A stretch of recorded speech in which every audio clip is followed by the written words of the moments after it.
Let's get right into it. Number 10. The Eternal Lightbulb Conspiracy. A light bulb in a Livermore, California fire station has been on since 1901, over 120 years. It has a webcam. In the early 1900s, light bulbs were built to last. Companies were proud of how long their bulbs burned. Then, in 1924, the world's biggest light bulb companies held a secret meeting in Geneva. They called themselves the Phoebus Cartel. Their decision? Bulbs lasting too long was bad for business, so they engineered them to burn out after 1,000 hours, on purpose. They even fined members whose bulbs lasted too long. A company was penalized for making a product that worked too well. The bulb in that California fire station was made before the cartel, when engineers were still trying to win. But that was 100 years ago. We have LED bulbs that last forever, right? LEDs are rated for 25,000 hours, but the LED itself rarely fails. What fails is the cheap internal driver circuit that converts your wall power. That circuit is designed with components known to wear out, like capacitors. Engineers choose them on purpose, knowing exactly how long they'll last. You're not buying a new bulb because the light died. You're buying it because of a tiny component that cost the manufacturer a few cents. The Phoebus Cartel is gone, but the philosophy never left. Number 9. The Razor and Blades Racket. Every morning, millions drag a plastic spaceship across their cheeks. The modern razor cartridge. 5 blades, a moisture strip, a pivoting head. A pack of replacements can cost $40. A simple metal safety razor does the same job. 1 blade. The handle costs about $30 once and lasts a lifetime. The blades are 10 cents each. You can shave for a year for less than $5. It started with King Gillette in 1901. He invented the diabolical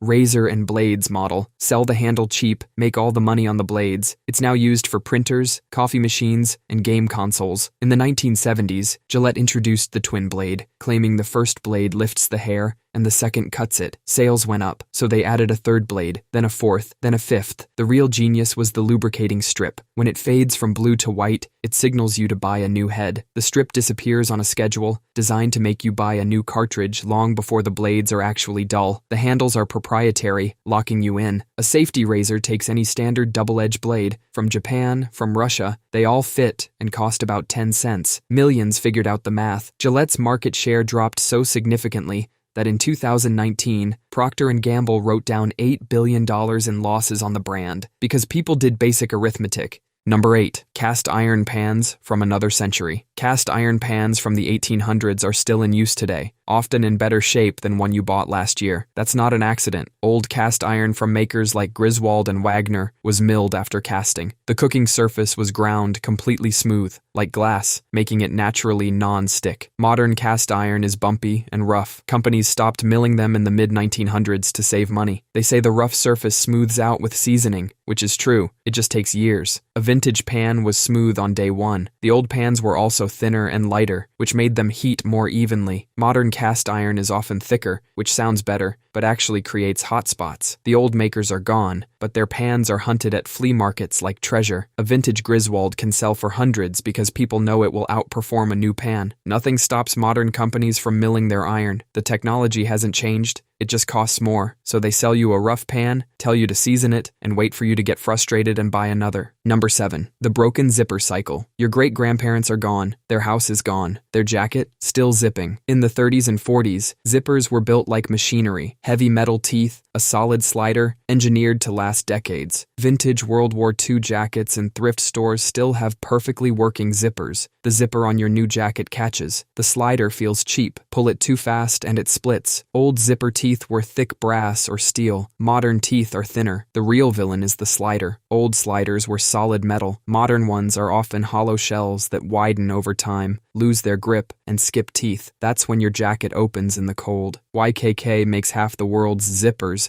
and still produces high-quality versions. Clothing companies just don't pay for them, ordering cheaper models to save fractions of a cent per jacket. When your zipper breaks, you buy a new jacket with another cheap zipper. A tailor can replace one for $20, but companies know most people won't bother. The technology to make a zipper that lasts 50 years hasn't disappeared. It's just terrible for business. A zipper that lasts 18 months is basically a subscription service you never signed up for. Number 6. The One-Sided Mattress. A well-made inner spring mattress from the 1970s could last 20 to 30 years, with thick coils and dense materials. Now, the average mattress is designed to feel noticeably worse after 7 to 10 years, not because the technology got worse, but because the business model got better. Companies use thinner coils and cheaper foam, so the mattress breaks down right around when the warranty expires. You wake up with back pain, assume you need a new mattress, and the cycle repeats. It's engineered to fail while you sleep. Those 90-day comfort guarantees exist because they know the mattress feels great at first. By the time it sags, your trial is over. Your grandparents flipped their mattress because older ones were double-sided, letting the materials recover. Modern mattresses are one-sided on purpose. When the top compresses, that's it. Time to go shopping. The industry invented sleep technology, cooling gels, pressure relief zones, smart sensors. People slept fine 30 years ago, but now you supposedly need a mattress with a Bluetooth connection. A quality latex mattress can last over 25 years. You won't see them advertised heavily. A product that lasts that long doesn't sell a replacement. Number 5. The Cold Crypt. Your grandmother's fridge from the 1950s is still running. Meanwhile, your brand new smart fridge just threw an error code because the Wi-Fi dropped. Old fridges were simple: a motor, coils, a compressor, no touchscreen, no app. The average lifespan was 25 years. Today it's about 12. They halved the lifespan and called it progress. Modern fridges are full of computer boards. When one chip fails, the whole unit dies. Repair shops call it the board problem. A replacement part can cost $400 for an $800 fridge. The repair tech will suggest buying a new one, exactly what the manufacturer wants. LG had a compressor problem so widespread, they faced a class action lawsuit, with thousands of fridges dying just after the warranty expired. Samsung's models are famous for ice makers that freeze solid and stop working. The darkest part, replacement parts, are proprietary, and manufacturers often stop making them after 7 or 8 years. Even if you want to fix your fridge, you can't. The part no longer exists. Number 4. The knowledge scam. Every year, a history textbook gets a new edition.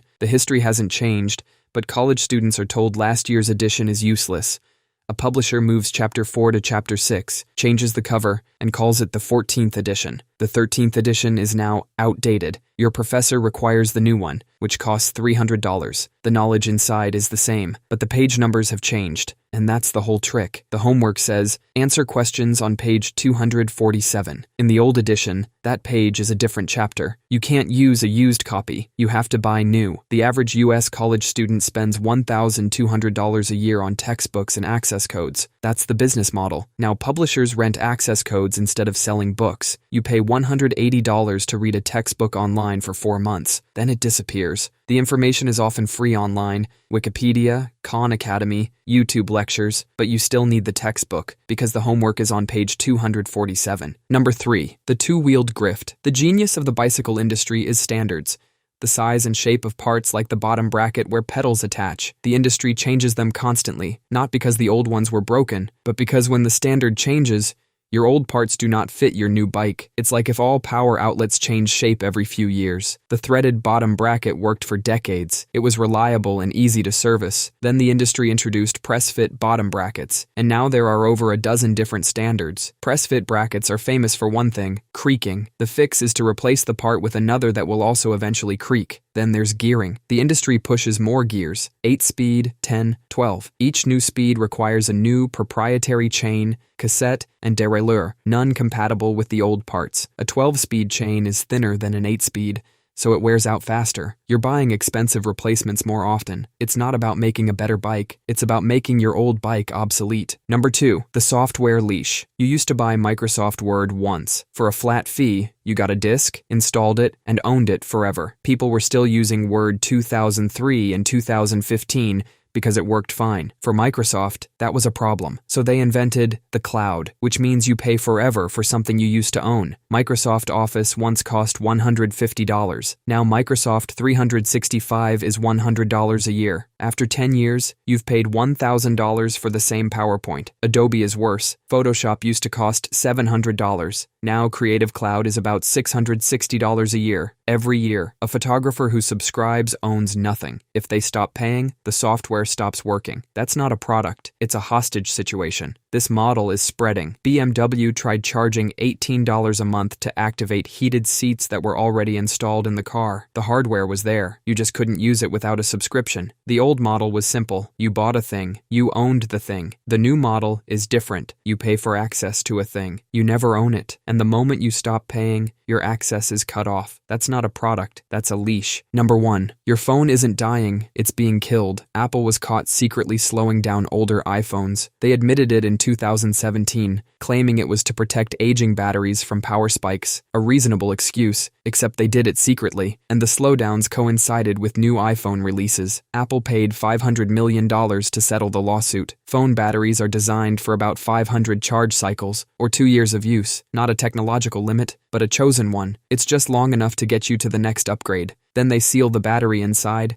making it difficult to replace. Every year, software updates designed for the newest hardware get pushed to your old phone. Your 3-year-old device is now running software built for a processor twice as powerful. It's like making a 70-year-old run a marathon. You're going to think they need replacing. For years, Google searches for iPhone slow spiked every single September. September is when Apple announces new iPhones. Every year, like clockwork. The EU got so fed up they passed a law. Starting in 2027, all phones sold in Europe must have user-replaceable batteries. A Dutch company called Fairphone makes a phone with screws, not glue, and modular parts you can swap yourself. You can replace the battery in 10 seconds. A Fairphone 2 from 2015 still gets software updates. Your phone could last a decade with a fresh battery and honest software. Instead, it gets slower every fall, right on schedule. That's all for today. I'll be making similar videos in the future. Subscribe to see them.